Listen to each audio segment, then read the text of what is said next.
All right, let's dive right into this explainer. Today, we're stepping into the boots of a historian and an archaeologist, venturing deep into the harsh Judean Desert. We're going to uncover how cutting-edge artificial intelligence just magnified the harrowing, profoundly human history hidden inside ancient, decaying scrolls. We are looking at a story of absolute survival, terror, and words that literally refused to die. You hear me? Come quickly, we've discovered amazing things. Now, that quote isn't a scripted line from an adventure movie. That was the actual breathless radio call echoing from a remote desert cave back in 2021. It plunges us straight into an incredible archaeological discovery that is currently challenging almost everything we thought we knew about the Dead Sea Scrolls and the people who actually wrote them. Section 1. The Cave of Horror, a descent into history. To truly grasp the weight of these scrolls, we first have to wrap our heads around the terrifying physical reality of where they were found. Archaeologists couldn't just, casually stroll into this cavern. To even reach the entrance, they had to rappel down a sheer, incredibly dangerous 80-meter cliff drop. Just imagine dangling against a baking rock face, surrounded by nothing but deep, plunging desert canyons, simply trying to access a dark opening in the stone. And once they finally got inside, well, the struggle didn't stop. The team was battling a harsh, suffocating environment. We're talking dim light, intense heat, and choking layers of ancient dust. Yet, ironically enough, this brutally dry, isolated, and hostile climate is exactly what preserved these incredibly fragile remnants of the past from rotting away in the humidity of the outside world. So you might be wondering, why on earth is it called the Cave of Horror? Well, it earned its grim name from the 1950s discovery of dozens of human skeletons. During the chaotic fall of the Bar Kokhba revolt around 135 CE, roughly 40 Jewish men, women, and children fled to this exact cave for safety. But Roman forces tracked them down and camped right on the cliff above, effectively cutting off any hope of escape. Trapped, thirsty, and entirely forgotten, these families made the agonizing choice to face starvation and dehydration in the pitch dark rather than surrender to the empire. It is a haunting, heavy reality that blankets literally every inch of this site. Section 2. Echoes from the dust. Layers of survival. This cave acts as a massive, layered vault spanning thousands of years, brilliantly illustrating the sheer scale of history tracked in one isolated spot. To put it into perspective, researchers found the oldest known basket in the world, tightly woven 9,000 years ago to store a massive 100 liters of food. Below that, they found a 6,000-year-old mummified child, tenderly wrapped in cloth by grieving parents. Then we have the refugees from 135 CE, the initial 1950s explorations, all the way to our modern, high-tech excavations in 2021, where 80 new fragments were suddenly pulled right from the dust.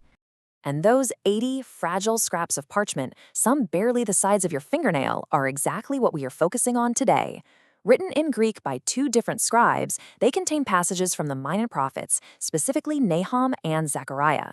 These texts spoke of divine judgment, trembling worlds, and, very powerfully, community rebuilding. These were words of hope and fear carried straight into the dark. Section 3. AI and the Trembling Hand, Seeing the Invisible. Now, these fragments were completely battered by time, darkened, crushed, basically unreadable to the naked eye. So researchers utilized a sterile, high-tech sequence to unlock them. They used multispectral imaging, bombarding the fragments with visible, infrared, and ultraviolet light. Then they applied custom optical character recognition trained specifically on ancient scripts, and finally deployed deep learning to map the ink and handwriting. They safely illuminated faded letters that human eyes literally hadn't seen in 2 millennia. But the contrast here is what's truly staggering. This cold, rigid AI technology didn't just passively read the words. It suddenly uncovered the raw, physical fear of the person writing them. The algorithms detected micro-tremors in the strokes. We're talking jagged letters, uneven rhythms, drooping characters, and widely varying ink pressure. It picked up the physical signature of a scribe writing with a trembling hand, frantically racing against time as their world collapsed around them. Honestly, as a historian, this gives me absolute chills. The AI didn't just translate ancient prophecy, it revealed raw expressions made by hands that had something urgent to say while their society crumbled. It connected us directly to the panicked heartbeat of a human being fighting desperately to preserve their culture. You can almost feel their tight grip on the pen. Section 4. A desperate preservation network. This deep digital analysis actually began to crack open a long-standing historical theory. For decades, we kind of just assumed a single isolated sect, like the Essenes at Qumran, created all these scrolls. But the AI mapped the ink chemistry and parchment textures and proved that absolutely wasn't the case. Look at the data. We see shared handwriting appearing in widely distant caves. We see deliberate but hurried corrections, re-inked lines, and rushed stitched seams on fragments scattered miles apart. This was an organized network operating in total chaos. It reveals a massive, desperate, and heavily coordinated effort by multiple groups to smuggle and protect knowledge after the tragic fall of the Second Temple. Just imagine the sheer courage it took to be part of this forgotten network. Scribes copying frantically by candlelight, runners passing fragments from hand to hand across the burning desert, dodging Roman blockades just to seal bundles of scripture safely beneath stone. Section 5. Reshaping the sacred texts. A patchwork of beliefs. Now, we absolutely must examine the actual words they were risking their lives to save. Taking an impartial historian's look at this data, the contrast is absolutely fascinating.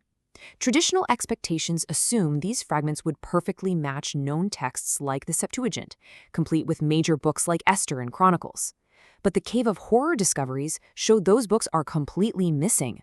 Furthermore, the texts we do have feature altered commandments, strange unfamiliar characters, and a massive shift in focus away from centralized temple worship, leaning heavily instead into collective ethics and cosmic conflict. So, what do we take away from this? It's a profound realization. These sacred texts weren't monolithic, untouchable blocks just handed down from the sky. They were actively debated, edited, and adapted. Verses were deliberately altered to downplay messianic hopes and emphasize pure survival and community rituals during times of extreme chaos. It's a patchwork of beliefs, rewritten word by word to help a fractured community adapt to a world that was literally falling apart right in front of them.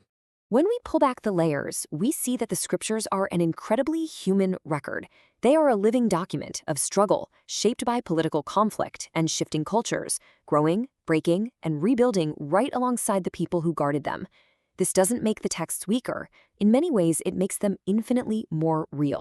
So, as we step out of the dust and darkness of the Cave of Horror today, I want to leave you with this provocative thought to ponder. If pure physical survival, intense fear, and desperate politics shaped the very words of these ancient scrolls, who ultimately drew the line between divine truth and human history?